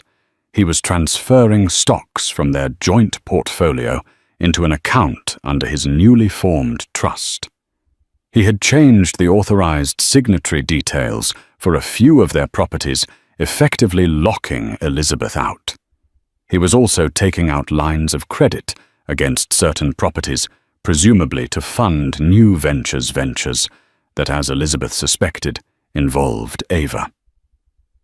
The emotional strain weighed heavily on Elizabeth. She couldn't sleep, her appetite waned. Each day felt like standing at the center of a storm. Yet if she thought this was the worst of it, she was mistaken. One evening, after finalizing some documents with Michelle, Elizabeth returned to her mansion to find her key card didn't work on the electronic locks. Pounding on the door, she shouted for the live-in staff if any were left. Seconds later, the door opened slightly, revealing Ava's face. "Jordan's not here," Ava said icily. "You should call next time." Elizabeth's heart hammered. "This is my home. Get out of my way," she demanded, trying to push past.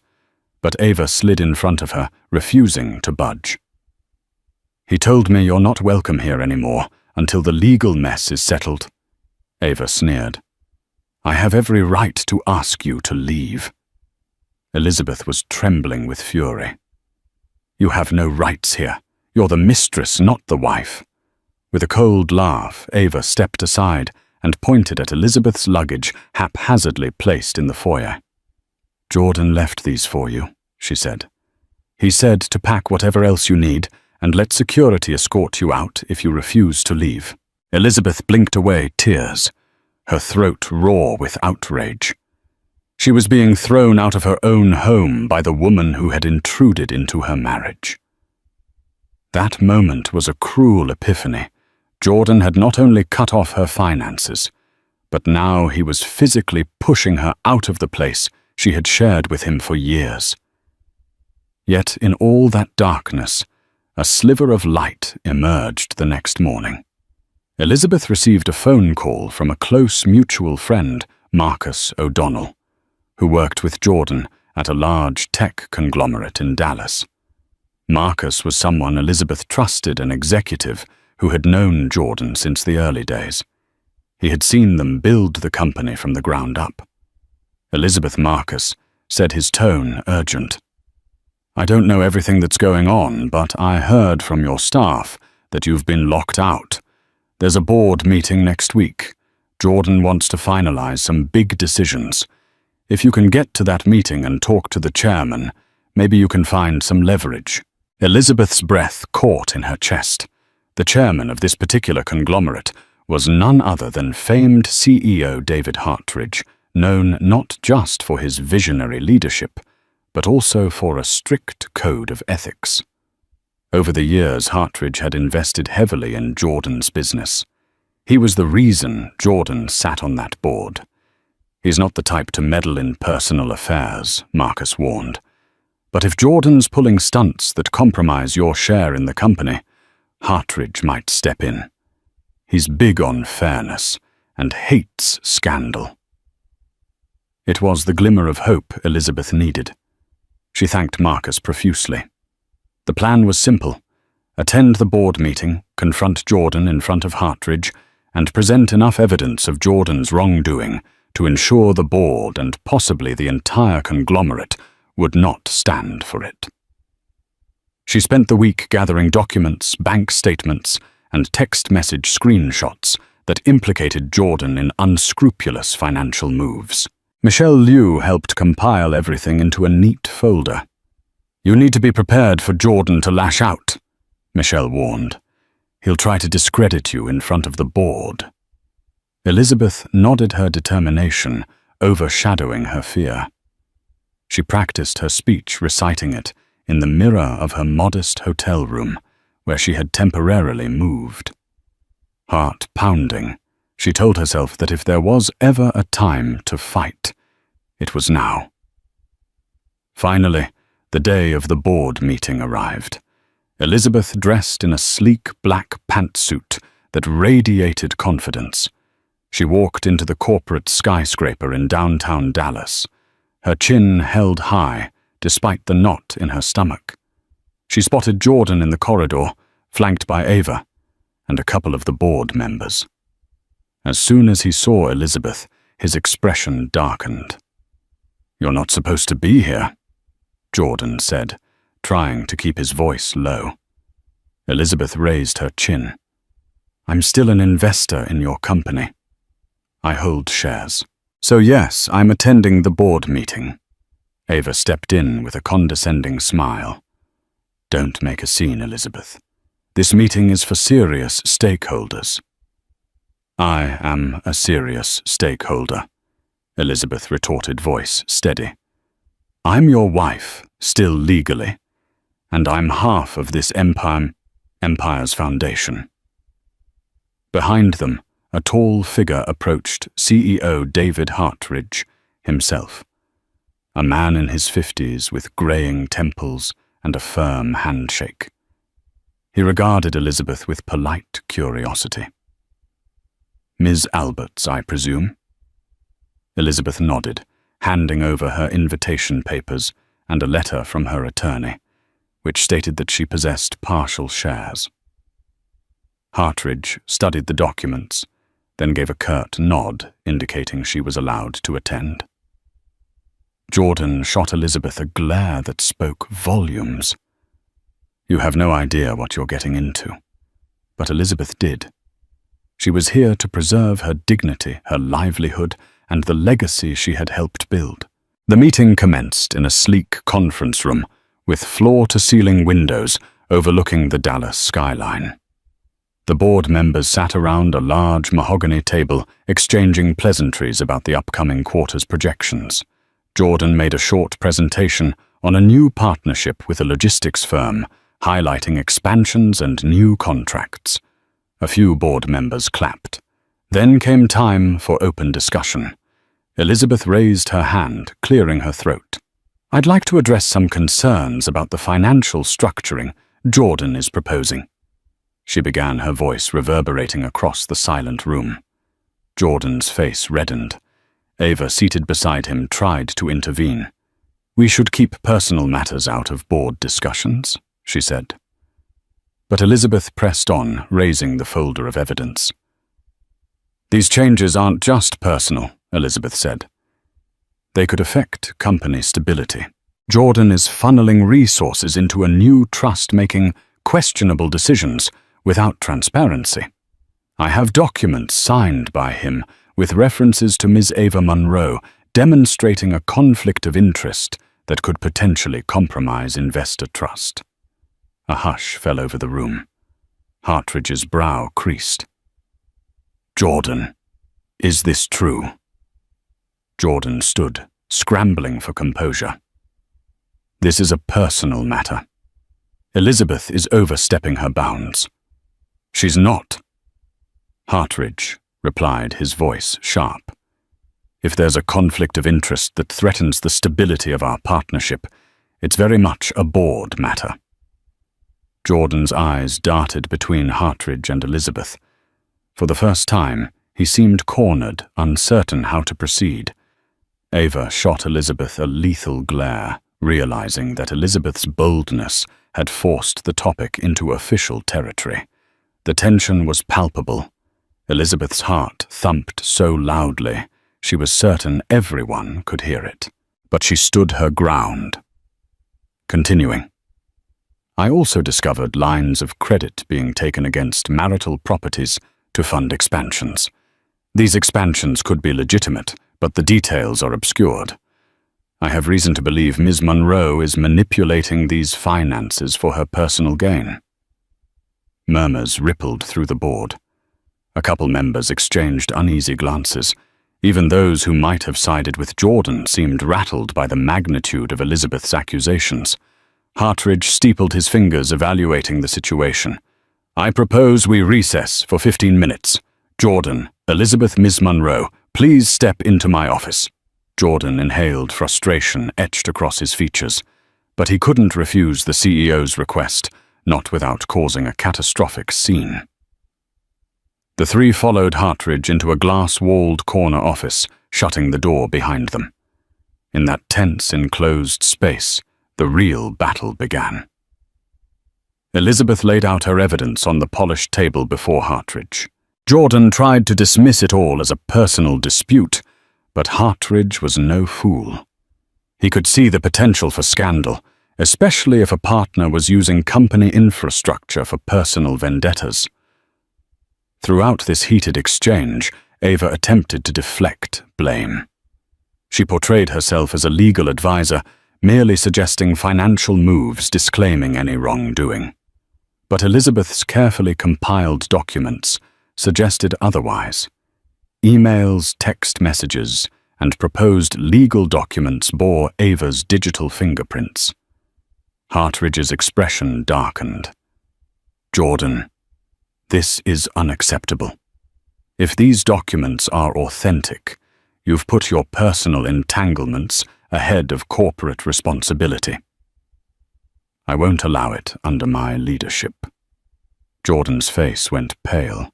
He tried to protest, to label Elizabeth's claims as overblown, but Hartridge had already made up his mind. "Until this is sorted out, Jordan, I'm placing your proposals on hold. We can't move forward with any major financial changes if they're under this sort of ethical cloud." Elizabeth felt a surge of relief, a faint vindication. While she hadn't resolved the core issue of Jordan's betrayal, at least the board wasn't letting him run roughshod over her financial future. But Jordan, cornered and embarrassed, lashed out in desperation. "You can't shut me down like this," he snapped at Hartridge, voice tight with anger.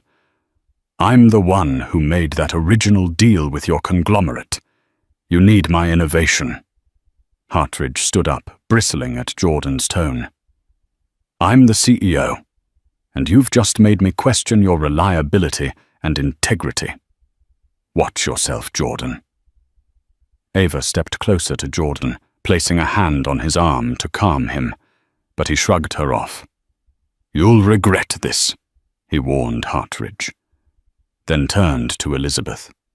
"And you made a fool of me in front of everyone." Elizabeth clenched her fists, refusing to cower. "You did that to yourself," she said, voice trembling with both fear and resolve. Jordan stormed out, slamming the door behind him. Ava followed quickly, her heels clicking on the marble floor. Hartridge sighed, looking at Elizabeth, who was holding back tears. "Thank you for bringing this to my attention," Hartridge said. "I'm sorry about your personal struggles, but I have to protect the board's interests.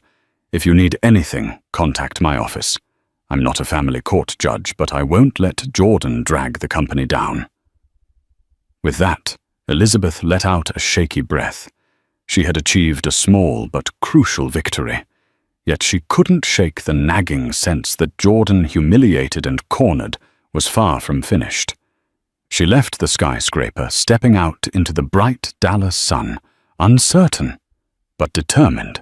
Little did she know this chapter was only the start of a far more explosive confrontation, one that would involve security teams, sudden betrayals, and a twist that would bring Jordan himself to his knees.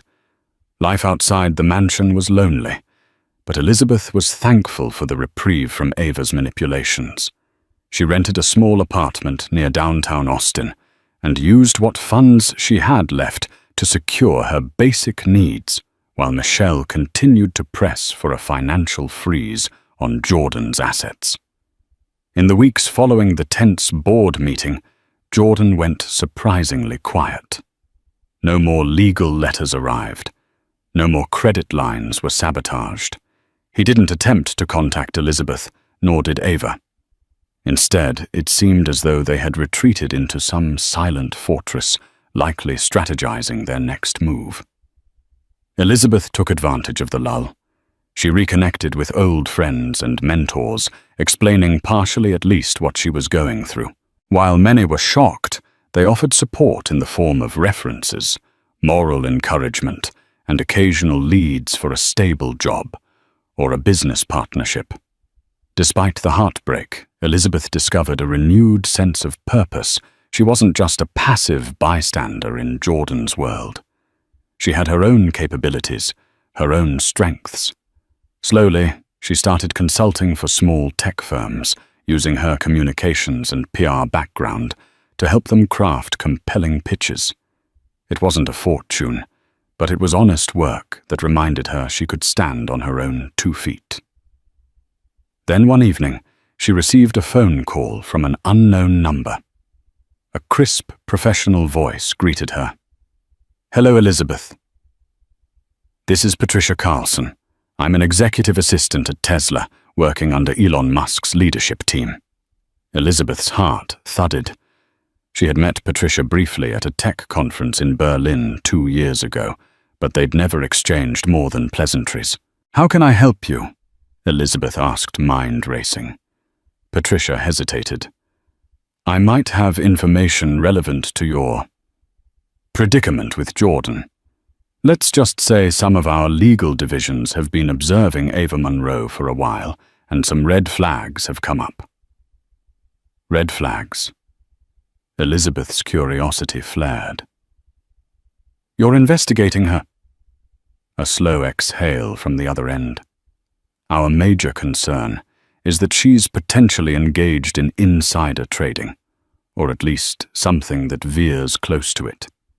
She's been known to manipulate powerful men to gain inside info on deals, especially around new technologies. We don't have direct evidence, but we do know that she's heavily involved in your husband's finances. We suspect she might be siphoning resources for her own agendas." Elizabeth's mind reeled. This was bigger than a domestic spat. Ava might be leveraging Jordan's resources and connections to stake her own claims in the tech world. That explained the sudden shifts in finances, the new trust accounts, and the lines of credit. Patricia continued. We want to bring her down, but we need more information. You, Elizabeth, might be in a unique position to gather that. Elizabeth tapped her fingers on the kitchen counter. Isn't that something your legal team handles? A rueful laugh.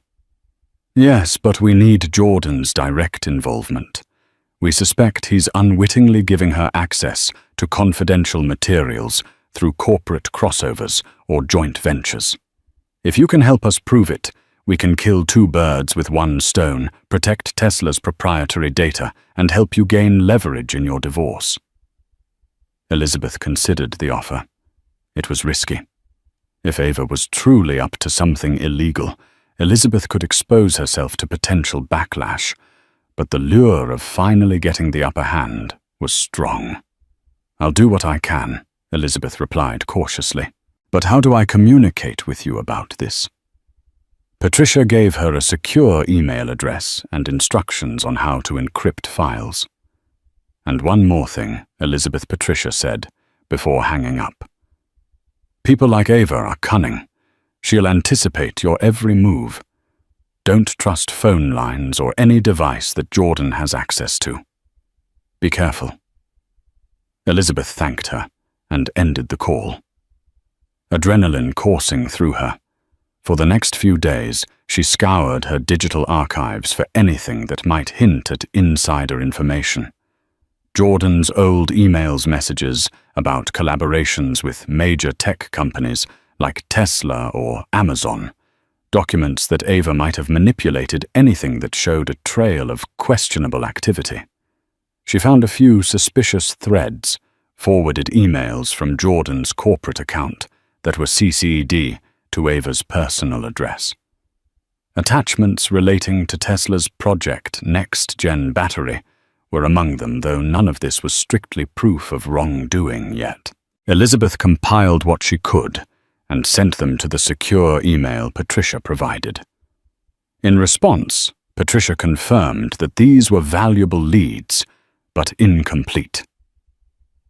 Keep digging, she urged, and let me know if you get direct evidence of deals or monetary gains tied to these inside details. Meanwhile, Michelle Elizabeth's lawyer was preparing for a preliminary hearing to freeze some of Jordan's assets. She insisted Elizabeth come to court to testify about the financial abuse and the suspicious activities they had uncovered. But Jordan's side surprised them by agreeing to a partial freeze without argument. That's strange, Michelle said, tapping a pen against the conference table. Why would he agree so easily? Elizabeth shrugged, perplexed. Maybe he realizes fighting me will look bad in front of the board. But Michelle wasn't convinced. I suspect he's preparing a bigger move. Be vigilant. He may have more leverage than we know.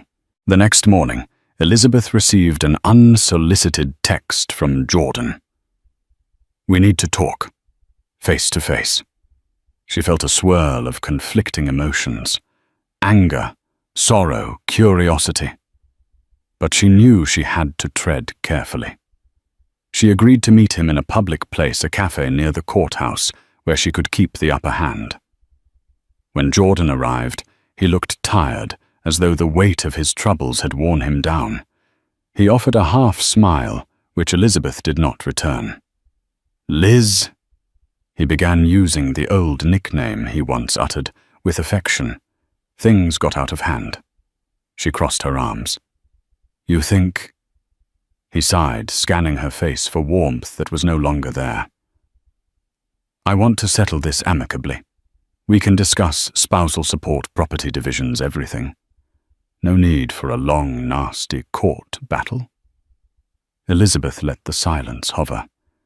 She wasn't naive enough to believe him at face value. Amicably. Are you telling me Ava is out of the picture? Jordan's shoulders tensed. This is about you and me, not her. Look, maybe I got carried away with Ava's advice. She's a brilliant attorney. She's manipulative, Elizabeth cut in sharply. He brushed the point aside. Regardless, I'm willing to compromise, but I need you to lay off this insider trading nonsense. It's reckless. You're endangering my reputation. Elizabeth realized then that Jordan knew she'd been snooping into his communications. Perhaps Tesla's legal inquiries had begun reverberating in his circle. She saw the fear in his eyes. He was worried, if not about losing her, then about losing his empire. "You made me the enemy," Elizabeth replied, in a hushed, trembling tone. "When you let your mistress cut off my cards and throw me out of my home." Jordan looked away, shame flickering on his face. "I didn't handle that well. But you have to understand the pressure I'm under with these deals." She waited, letting him squirm. Then he continued. "You'll get a fair share. I promise. I just need you to stop meddling in my professional affairs, especially with Tesla or any other major collaborators. You'll ruin me if you do." A bitter laugh escaped Elizabeth. She thought of all the times she had stood beside him, protecting him, representing him before powerful players, forging alliances that were crucial to his success. Now he was pleading for her, not to ruin him. The irony nearly choked her. Before she could respond, Jordan's phone buzzed. He glanced at it and muttered a soft curse. "I have to go," he said, throwing some cash on the table for their untouched coffees. Elizabeth watched him leave, a mixture of pity and disdain swirling in her stomach. It was obvious he was desperate, but was this a genuine attempt at reconciliation, or a ploy to keep her from uncovering more incriminating information about Ava? That question lingered as she returned to her apartment, drained. However, a new email from Patricia waited in her inbox. It contained an attachment, a partial timeline of suspicious trades linked to accounts rumored to be controlled by Ava Monroe. There were large bets placed on Tesla's stock ahead of public announcements. Gains in the tens of millions. This is huge, Elizabeth thought.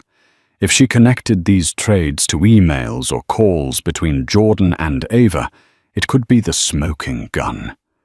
And while Elizabeth had no intention of going to the feds on her own, Tesla's legal team could bury Ava, and by extension, Jordan's complicity, if he was involved. Elizabeth clutched her phone, anxiety coursing through her. She was walking a razor's edge. One false step, and Jordan might retaliate more fiercely, or Ava might strike. But a successful strike against Ava could free Elizabeth from this entire ordeal, giving her the leverage to secure a fair divorce settlement, or even land Jordan in deeper trouble, depending on his role. She reached for her phone to text Patricia when it buzzed in her hand. A call from an unknown number again. Tentatively, Elizabeth answered. A man's voice greeted her, calm and steady. "Hello, Ms. Alberts. My name is Gregory Shaw. I'm part of CEO David Hartridge's legal counsel. He asked me to follow up regarding the situation with your husband." Elizabeth's heart skipped. Hartridge's legal counsel. "We understand from Mr. Hartridge's conversation with you that there might be unethical or even illegal behavior in play," Gregory continued. "The board is concerned about potential liability if Jordan's personal dealings spill into our corporate structure.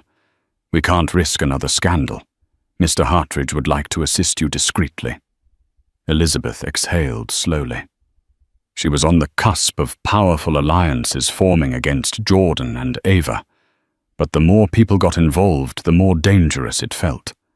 Gregory concluded, "We'll be in touch with your lawyer.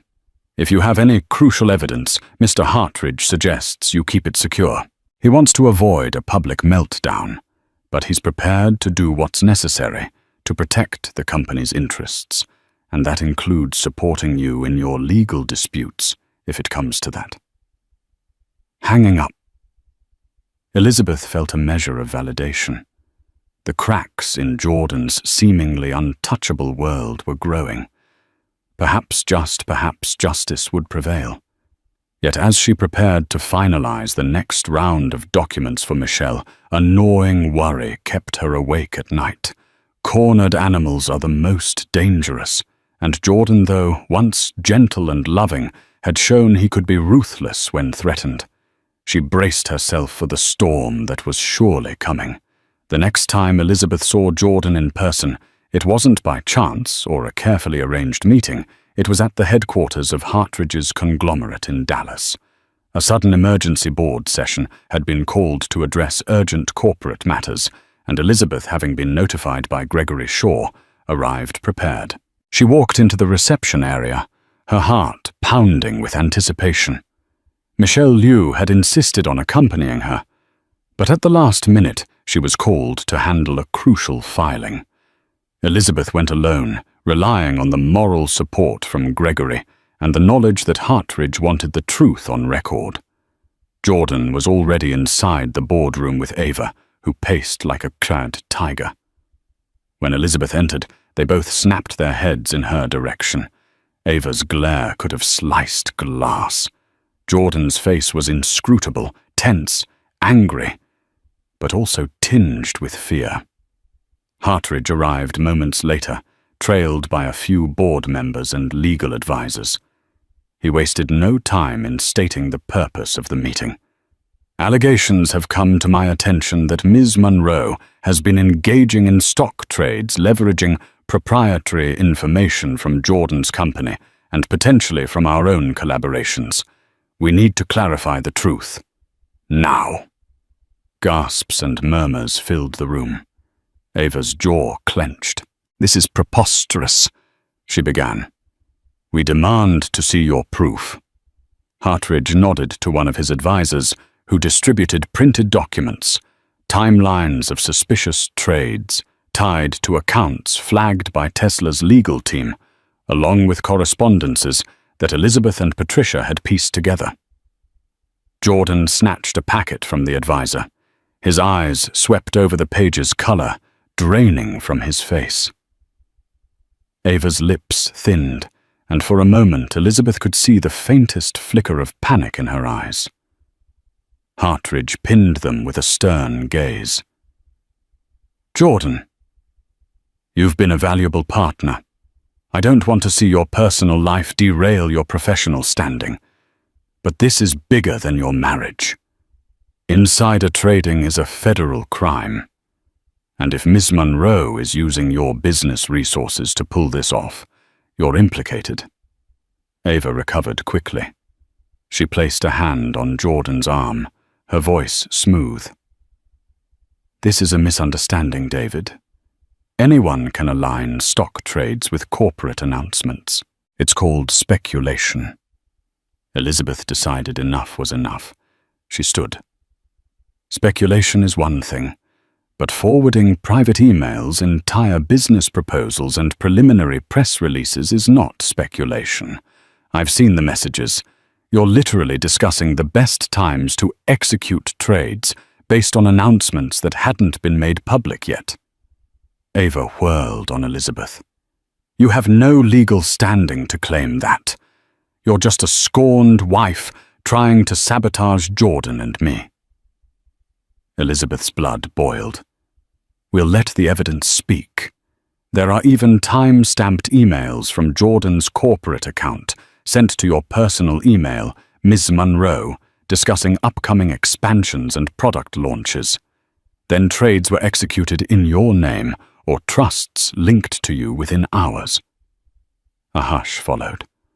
Jordan's hands shook slightly. He seemed torn between denial and guilt. After all, the evidence was damning. If he denied it outright, he'd appear foolish. But if he admitted his involvement, he risked criminal charges and the wrath of the board. Hartridge leaned forward, his voice firm. "Jordan, I need answers." "Were you aware of these trades?" Jordan stared at the table, words refusing to form. Finally, he managed, Ava said it was all above board, that it was just normal investing. Ava let out a short laugh, but it sounded hollow. "If you want to scapegoat me, Jordan, think carefully," she warned. "We made certain deals in your name as well. Your signatures are on plenty of documents." The entire boardroom seemed to hold its breath. Hartridge addressed one of his legal advisors. "Have we sent this to the SEC?" "Not yet," the advisor responded. "We wanted to confront them first." Jordan shot to his feet, panic etched on his face. "No need to escalate it. We can handle this internally. If I undo the trades, repay any gains, repay tens of millions of dollars," Hartridge asked. "And that would just be the tip of the iceberg if the SEC digs deeper. This is out of our hands if they launch a formal investigation." Elizabeth watched Jordan unravel. This was the man who had once been so composed, so unstoppable. Now he was cornered, sweat beading on his forehead. Ava, too, looked like a wild animal backed into a corner, eyes darting around the room. At that moment, a building security guard appeared at the door, knocking softly. "Mr. Hartridge, you asked for security on standby," he announced quietly. "Thank you," Hartridge replied, his tone like steel. "I believe we might need you." Ava's eyes flitted towards the door, then back to Hartridge. She adopted a pleading tone. "David, you know me. I've handled legal matters for some of the biggest players in the industry. I would never do anything to jeopardize your trust." Hartridge's face remained stony. "I trusted Jordan, not you. And this evidence suggests you're at the center of a major ethical breach. If you don't have a verifiable explanation for each of these trades and how you obtained insider information, I have no choice but to protect the company from liability." Suddenly, Jordan snapped. Fear twisted into anger, and he pointed a trembling finger at Elizabeth. "You did this. You ruined everything because you couldn't handle that I moved on." Elizabeth steadied her breathing, preparing to reply. But Hartridge cut in calm yet firm. "Don't blame her for your poor decisions. You let your personal affair become a corporate liability." Something in Jordan cracked. He lunged toward Elizabeth as if to grab her documents or her phone, an irrational move likely spurred by desperation. But he never made contact. In a blink, the security guard stepped forward and intercepted Jordan, gripping his arms. "Stand down, sir," the guard said, voice authoritative. Jordan struggled, but the guard was a solid wall of muscle. Ava shrieked. "Let him go." "This is a private matter." Hartridge shook his head, anger coloring his features. "You just attempted to assault someone in my boardroom. Security remove Mr. Alberts from the premises." Jordan's eyes widened in disbelief. "You can't do that. I'm on the board." "Not anymore," Hartridge said grimly. "I can and I will. You're suspended pending an internal investigation. Once that concludes, we'll determine your status. Now go and take Ms. Monroe with you." A second guard stepped in, guiding Ava toward the door as she protested threatening lawsuits and defamation claims. But her words rang hollow, overshadowed by the looming specter of an SEC investigation. Elizabeth stood off to the side, stunned by how quickly it had escalated from a tension-filled meeting to an outright meltdown. As Jordan and Ava were led out, Jordan craned his neck to shout at her. "You'll pay for this, Elizabeth. Don't think you've won." But the threat carried little weight now. In that moment, Elizabeth felt the mixture of triumph and sorrow that comes with toppling a man she once loved. She hadn't wanted to see Jordan destroyed, only to protect herself and the life they had built together. But Jordan's actions and Ava's ambition had forced her hand. Hartridge dismissed the board members soon after instructing his legal team to cooperate fully with any investigations. He turned to Elizabeth with a sympathetic frown. "I'm sorry you had to endure this, Miss Alberts. I assure you we'll handle it lawfully. Whatever personal or marital disputes remain, I hope you find closure." Elizabeth gave him a small nod. "Thank you. I appreciate your fairness." She gathered her documents and left the skyscraper, the bright Texas sun striking her face as she stepped onto the street. The entire drama replayed in her mind. He let his mistress cut off my cards, but the CEO called security on him. She thought a bitter yet satisfying sense of irony spreading in her chest. She wasn't naive enough to think it was over. Legal battles would continue, depositions would be taken, and the divorce was far from final. But in this pivotal moment, she had taken back her power, standing against the storm that Jordan and Ava had unleashed. And for the first time in months, Elizabeth felt a glimmer of hope that she might in the end be free from their tyranny. In the weeks that followed, word spread like wildfire. News outlets picked up on rumors of insider trading linked to a high-profile tech investor, hinting that a major name was under investigation. It didn't take long for the rumor mill to connect the dots to Jordan Alberts and his mysterious attorney-turned-partner, Ava Monroe. Elizabeth watched from the sidelines, inundated with calls and messages from acquaintances, reporters, and sometimes even old college classmates she hadn't spoken to in years. She ignored most of them, preferring to let the legal process unfold without adding fuel to the media frenzy. Jordan, under immense legal and financial pressure, attempted to strike a deal if Elizabeth agreed to keep quiet and not testify against him or Ava. Regarding insider trading, he would give her a generous divorce settlement. The settlement included alimony, a hefty lump sum, and properties that would secure her financial future. However, Elizabeth refused any agreement that required her to lie or withhold the truth if subpoenaed. Nonetheless, she allowed her lawyer Michelle to work out a fair settlement that didn't involve perjury. Eventually, Jordan capitulated, realizing he had to salvage what he could from the marriage and business meltdown. The final settlement granted Elizabeth a significant portion of the assets, the mansion by Lake Travis, ironically, and a sizable share of Jordan's original tech startup. Meanwhile, Ava disappeared from the public eye, her reputation in tatters. Rumors surfaced that she'd fled the country, perhaps to avoid legal repercussions, while others suggested she was hiding out in some luxury villa, waiting for the storm to pass. Either way, her days of meddling in Jordan's finances seemed to be over. Elizabeth didn't celebrate Jordan's downfall. She quietly grieved the end of a marriage that had started in love and partnership, yet she also felt relief and a renewed sense of self. She returned to the Lake Travis mansion, deciding whether to keep it or sell. The sweeping views of the water brought back memories, some of which felt like knives to her heart, others that warmed her soul. She began a new chapter in her life, leveraging her PR skills to start a consultancy focused on helping women entrepreneurs navigate both business and personal challenges.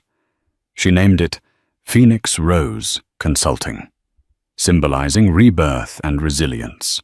To her surprise, she found more joy in championing other women than she ever did, standing behind Jordan at glitzy galas. She kept in touch with Patricia from Tesla, who occasionally updated her on the ongoing investigations. Whether Jordan faced criminal charges depended on further evidence. But at least for Elizabeth, the immediate threat to her assets and well-being had lifted. David Hartridge reached out, once inviting Elizabeth to a dinner with the board, presumably to mend fences. Elizabeth politely declined. She had no desire to relive the tension of board meetings or navigate corporate politics, where her personal life became public fodder. She was grateful for Hartridge's stance, but preferred to build her future away from the chaos. In moments of solitude, Elizabeth reflected on the entire ordeal. She'd once believed that love, loyalty, and shared ambition could conquer anything. Yet she also realized that unchecked power and ego could corrode even the strongest of bonds. Jordan's betrayal had been a painful lesson, but it set her free to discover her own strengths and a life not tethered to someone else's rising star. Yes, heartbreak lingered, and healing was an ongoing process. But Elizabeth found herself waking each day with a sense of purpose. She'd gather with female founders at local co-working spaces, host workshops on media relations, and offer moral support to those feeling overshadowed by bigger players. Each time she saw a spark of confidence ignite in another woman's eyes, she felt her own sense of wholeness return. In time, Elizabeth would finalize the divorce, sign the deeds, and officially start over. A sense of calm settled within her, like the slow, tranquil waves on Lake Travis at dawn. Her story, the humiliating card cancellations, the public meltdown, the mistress's meddling, would become a cautionary tale, one she shared sparingly, only when it might help others. Despite the scars, Elizabeth refused to let bitterness define her. She chose growth empathy, and a belief that with the right support, anyone can rise from the ashes more formidable than before. Just as Elizabeth thought she had reached stable ground, fate tossed her another curveball. A month after the settlement, Michelle called her urgently. "The feds want to depose you," she said. "They uncovered new evidence Jordan may be involved in deeper crimes, bribery, money laundering. Ava might have orchestrated a network." Elizabeth's stomach dropped. Jordan never mentioned anything like that. "They've found offshore transactions and documents with his signature," Michelle said grimly. 2 days later, Elizabeth sat in a stark federal office, flanked by Michelle and 2 serious agents. They questioned her about Jordan's finances, Ava's role, the card cancellations, and philanthropic events that may have masked backdoor deals. Elizabeth stuck to the facts. She neither speculated nor dramatized. One agent, impressed, said, "You've been very helpful, Ms. Alberts. This case is significant." She left emotionally drained but relieved. She hadn't been dragged down with Jordan, but the storm wasn't over. Whispers followed Jordan was hiding at a secluded ranch, dodging the press. Ava had vanished. More subpoenas were issued. An indictment loomed. Elizabeth stayed focused on her consultancy, channeling stress into helping other women navigate business pitfalls. Her story, once painful, became a symbol of warning and strength. Then came the headlines: Jordan Alberts indicted for insider trading, fraud, and obstruction.